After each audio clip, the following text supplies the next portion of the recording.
Salut à tous, le journal du foot de ce vendredi 20 septembre. Les nouvelles révélations du journal El Mundo concernant le transfert d'Antoine Griezmann au Barça. Le journal espagnol a révélé des échanges de mails dans l'entourage du joueur autour du partage d'une commission de 14 millions d'euros pour son transfert de l'Atlético vers le club catalan. Cette somme aurait notamment bénéficié à sa famille, mais ces mails remonteraient au mois de mars. Ces informations accréditent les doutes de l'Atlético Madrid qui conteste la date de la levée de la clause de cession de Griezmann qui est passée de 200 millions à 120 millions d'euros au 1er juillet. Les nouvelles révélations des Football Leaks sur Lionel Messi et le Barça, elles mettent en lumière la manière dont l'entourage du joueur a contourné le paiement d'une partie des impôts sur le revenu de la star du FC Barcelone.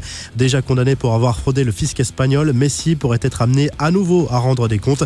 Le Barça aurait ainsi versé plus de 10 millions d'euros d'honoraires d'agents sur le compte de différentes sociétés dans le but de dissimuler artificiellement le salaire du joueur. Pour garder sa star, le Barça aurait par ailleurs pris en charge une partie des impôts de Messi en lui versant une prime spéciale de 23 millions d'euros lors de sa dernière prolongation. Du nouveau pour le Ballon d'Or, la 64e cérémonie du plus célèbre des trophées individuels dans le football sera organisée le 2 décembre prochain. On retiendra surtout l'arrivée de Didier Drogba à la présentation et la remise d'un 4e trophée.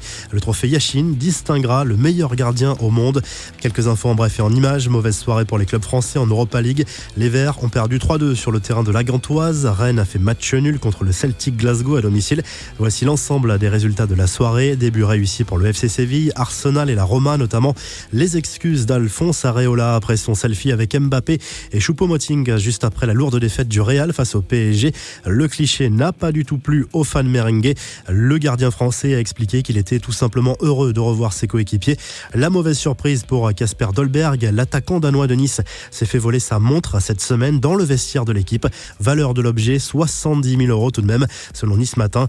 Dimitar Berbatov, lui, raccroche les crampons. L'attaquant bulgare, passé notamment par Tottenham, Manchester United et Monaco, a annoncé qu'il prenait sa retraite à l'âge de 38 ans. Le choc aux Pays-Bas où Kelvin Menard, un ancien joueur pro, a été tué par balle à Amsterdam. Il a été exécuté dans sa voiture par 2 assaillants à moto, selon les médias néerlandais. Le jackpot pour le Barça qui devrait devenir prochainement le premier club à dépasser la barre du milliard d'euros de revenus. C'est l'objectif de la saison 2019-2020 annoncé par le président aux Socios et ce serait un record historique pour un club sportif, mieux que les franchises de NBA et de NFL par exemple. Enfin, l'équipe de France reprend sa 2e place au classement FIFA.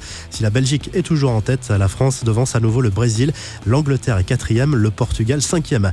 La revue de presse, Zidane à la une de plusieurs journaux espagnols. Marca affirme que le coach du Real Madrid est déjà fragilisé par le début de saison hésitant du club merengue et surtout après la claque reçue à Paris en Ligue des Champions.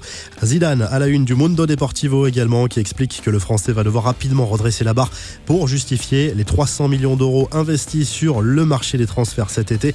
Le journal Sport évoque de son côté la vie de businessman de Lionel Messi qui vient de lancer sa propre marque de prêt-à-porter.